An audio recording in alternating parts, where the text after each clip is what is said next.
The Supreme Court has recently passed a very crucial judgment with respect to the Consumer Protection Act 1986. This judgment is a tussle between the Consumer Protection Act and the Arbitration Act. The purpose policy of the Consumer Protection Act is to protect the consumer. Consumer की सुरक्षा है Consumer Protection Act का purpose. And the purpose policy of Arbitration Act is to reduce the burden of the court. अब, in order to understand the key issues in this judgment, we need to understand the laws behind it. जो arbitration act है, arbitration act का purpose जैसा मैंने बताया कि to reduce the burden of the court है. अब वो बर्डन रिड्यूस करने के लिए there is one section 8. Section 8 in sum and substance ये कहता है कि जहां पे अपने एग्रीमेंट में एक आर्बिट्रेशन क्लॉज आ गया, नाउ अगर वो कोर्ट के पास लेके जाता है तो कोर्ट को मैंडेटरीली वो मैटर आर्बिट्रेशन को रेफर करना पड़ेगा और कोर्ट का जो जुरिडिक्शन है वो उस समय के लिए बार हो जाएगा क्योंकि आर्बिट्रेशन को मैटर को रेफर कर देगा.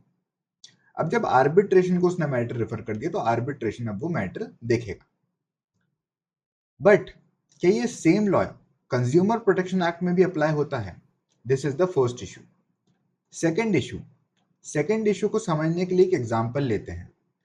सपोज एक बाइक है, आपने एक बाइक ली और बाइक आपने एक सेंटर से ली और उस सेंटर से जब आपने बाइक ली तो वो बाइक डिफेक्टिव थी.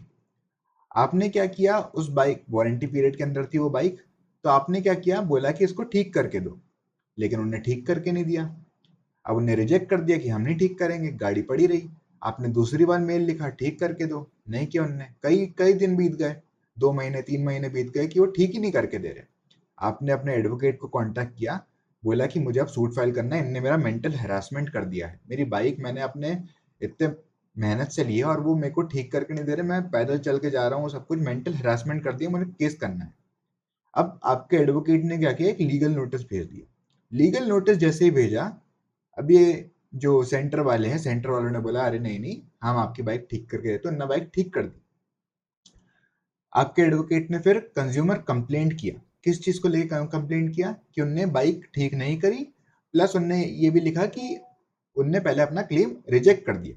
ये दोनों करके consumer complaint deficiency in service को लेके कंज्यूमर कंप्लेंट किया. अब the question here involved is कि ये जो बाइक ठीक हो गई फिर भी हम केस कर रहे हैं, क्या वो कंज्यूमर केस में आएगा? अब इन दोनों इश्यूज को इस केस में डील किया गया. The name of this judgment is TKA Padmanabhan versus Abhiyan cooperative group housing society limited. ये जो जजमेंट है, दिस वाज प्रोनाउंस्ड बाय 2 जज bench. First is Vikram Nath justice, honourable justice Vikram Nath, and second is honourable V Mohana justice, जो recently appoint हुई है. ये judgement जून 4 2026 recently इसी महीने पास हुआ है. अब इसमें फैक्ट्स ऑफ द केस ये थे कि जो अपना एपेलेंट था, जो कंज्यूमर था, एपेलेंट ने एक कुछ कंसिडरेशन दिया और उसको फ्लैट मिलना था. उसको उसने सोसाइटी ज्वाइन की, उसको एक फ्लैट अलॉट होना था.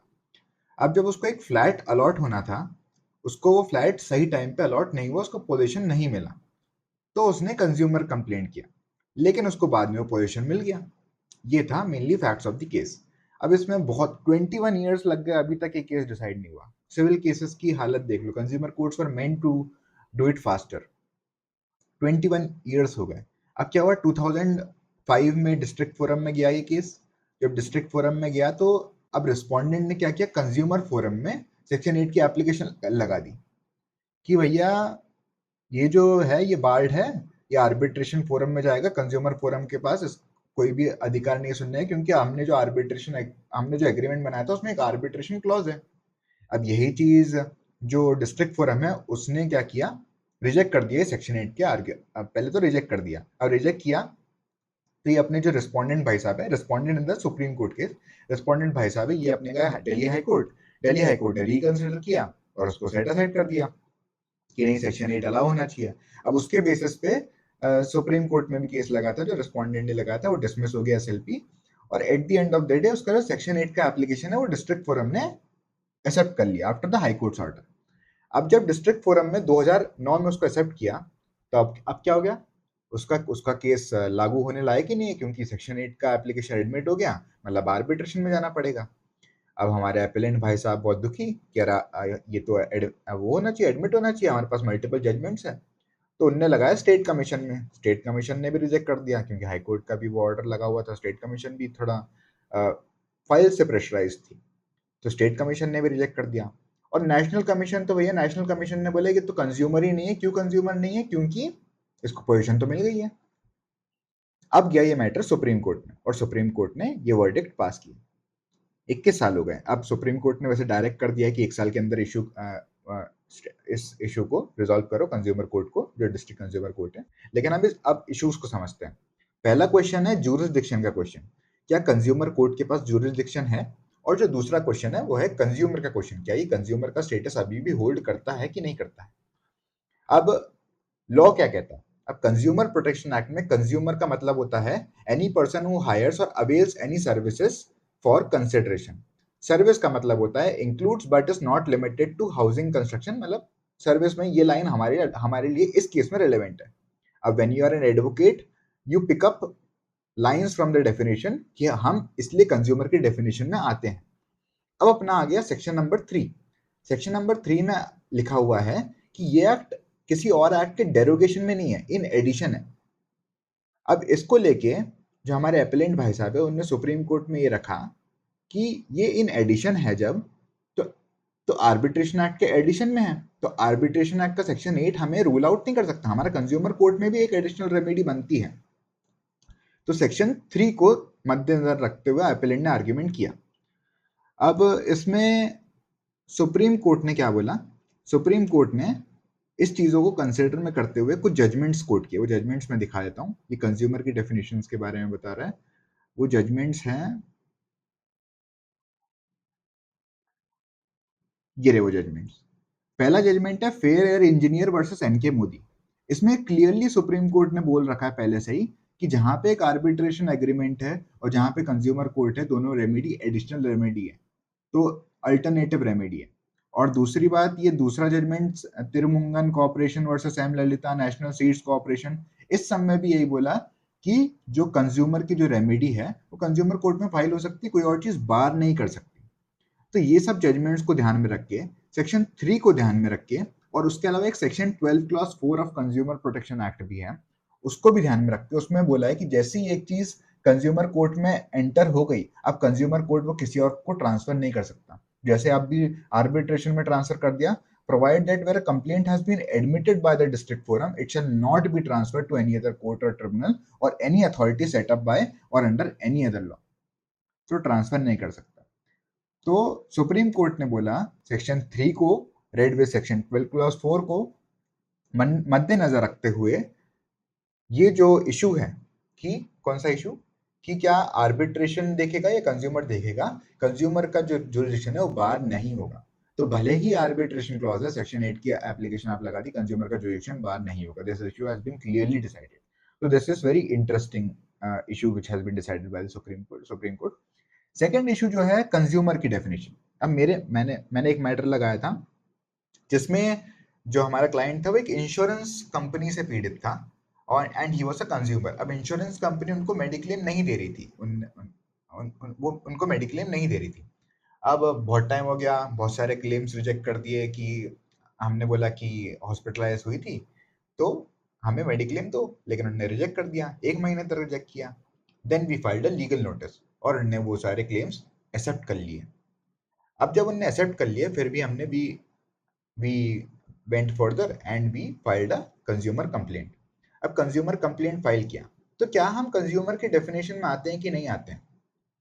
This question has been dealt in this case, जिसमें बोला कि इसमें जो कंप्लेंट फाइल हुई है, कंप्लेंट सिर्फ और सिर्फ इस चीज पे तो फाइल नहीं हुई है कि हमें पोजीशन चाहिए थी।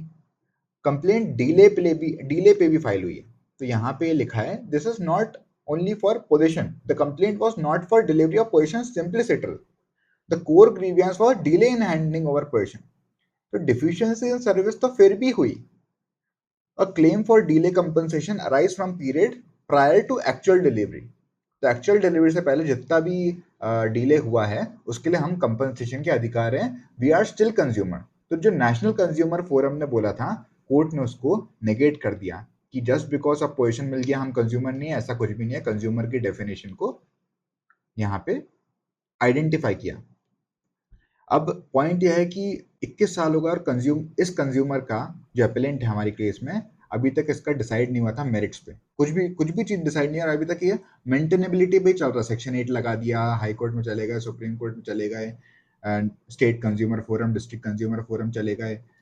अब अभी तक डिसाइड नहीं हुआ। तो सुप्रीम कोर्ट ने जो सारे जो डिस्ट्रिक्ट कंज्यूमर फोरम है, स्टेट कंज्यूमर फोरम है और नेशनल कंज्यूमर फोरम है, उसकी जो डिसीजंस को है उसको सेट असाइड किया और डिस्ट्रिक्ट फोरम को एक मैटर वापस ट्रांसफर किया और ट्रांसफर करने के बोला ड्यू प्रोसेस से इसको डिसाइड करो, और डिसाइड करने की deadline the 1 year from the receipt of this order. जो भी ऑर्डर हम पास कर रहे हैं उसके 1 साल के अंदर अंदर इसको डिसाइड करना आपको है।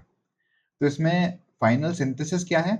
Arbitration can not oust consumers. Section 12(4) का लॉक इन जो हमने पढ़ा कि एक बार अगर कंज्यूमर फोरम में लग गया, अब इसमें तो नोटिस भी इशू हो गया था, तो फिर हम कहीं और नहीं जा सकते।